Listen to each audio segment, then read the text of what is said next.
Hi అండి, నమస్తే. ఈరోజు వీడియోలో చింతపండు చారు అథెంటిక్గా ఎలా తయారు చేయాలో నేర్చుకుందామండి. ఈ రెసిపీ కూడా నేను మా నాన్నమ్మతో చేపించాను. చాలా చాలా టేస్టీగా ఉంటుంది, చాలా సింపుల్ అనమాట. మరి తయారు చేసుకుందామా? దీనికోసం ఒక పెద్ద నిమ్మకాయ సైజ్ అంత చింతపండుని 1/2 లీటర్ నీళ్ళలో నానబెట్టుకోవాలి. అందులో 1 టేబుల్ స్పూన్ కారం, 1/2 టీ స్పూన్ పసుపు వేయాలి. ఈ కారంలోనే పసుపు కలిసి ఉందండి, అందుకని విడిగా నానమ్మ పసుపు వేయట్లేదనమాట. మిల్లు పట్టించిన కారం ఇది. అందులో తగినంత ఉప్పు వేసుకోవాలి. అంతేనండి. ఈ చారుని పొయ్యి మీద పెట్టి మీడియం ఫ్లేమ్లో ఒక 2 మరుగులు అంటే 10 నిమిషాల వరకు మనం మరిగించుకోవాలి. 10 నిమిషాలు అయిన తర్వాత పోపు పెట్టుకోవాలి. పోపు కోసం 1 టేబుల్ స్పూన్ నూనెలో తాలింపు గింజలు అన్నీ వేసుకోవాలి.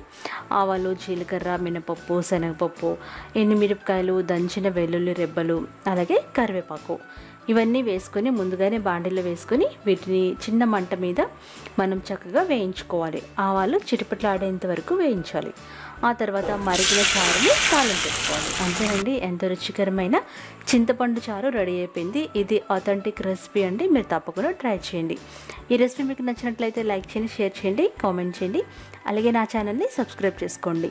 అలాగే నాన్నమ్మతో ఏమైనా మీకు కావాల్సిన వంటలు కావాలనుకుంటే నాకు కామెంట్ చేసి చెప్పండి, నేను అవి చేయించడానికి ట్రై చేస్తాను. బాయ్.